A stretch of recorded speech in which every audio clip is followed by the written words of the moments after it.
In the late 13th century, a small Turkic state emerged in the region that is now modern-day Turkey, led by Osman I.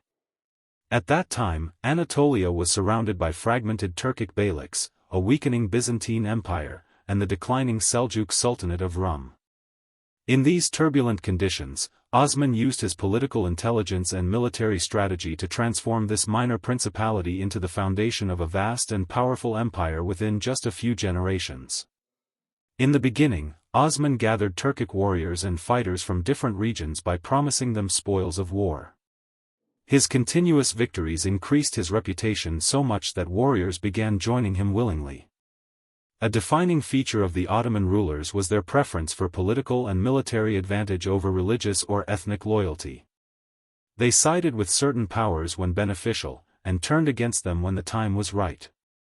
After Osman's death, his son Orhan established a strong military structure and a formal tax system designed to support rapid territorial expansion. As a result, the empire's first major victories occurred in the Balkans, where Turkic soldiers fought alongside newly converted Byzantine and Balkan warriors. During this period, thousands of Christian boys from Balkan villages were captured, converted to Islam, and subjected to rigorous training before being inducted into the elite Janissary Corps. These enslaved soldiers could eventually rise to high positions such as viziers within the Ottoman government. Rulers of conquered territories were also encouraged to convert to Islam and join the Ottoman administrative system. Meanwhile, non-Muslims belonging to the Abrahamic faiths were granted religious freedom, but were required to pay the jizya tax and live under certain restrictions. For example, they were not allowed to serve in the military. By the end of the 14th century, the Ottomans had conquered or subdued most of the Anatolian beyliks and much of the Balkans. But in the early 15th century, while Sultan Bayezid I was focused on western conquests, the Central Asian conqueror Timur attacked from the east. Timur captured Bayezid, imprisoned him in an iron cage, and took him away, triggering a 10-year civil war that nearly destroyed the Ottoman Empire.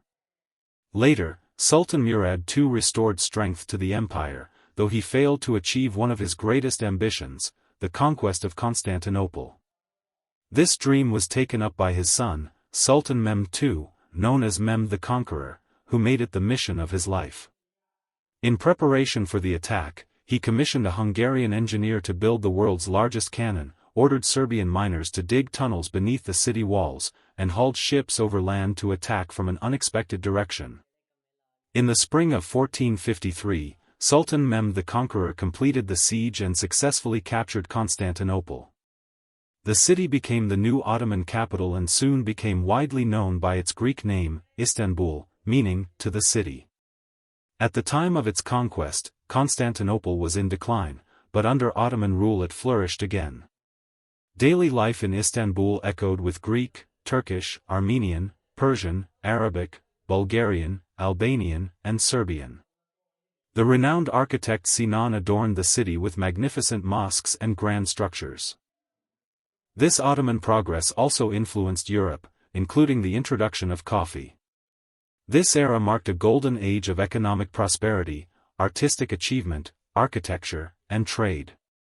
The Ottomans gathered skilled artisans from Europe, Africa, the Middle East, and Central Asia, blending cultures to create new artistic traditions. Iznik ceramics, for example, combined techniques from China's Ming dynasty with uniquely Ottoman designs.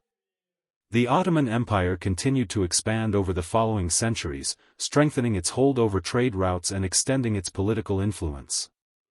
This remarkable empire lasted for nearly 600 years and, at its peak, stretched from Hungary to the Persian Gulf, and from the Horn of Africa to Crimea.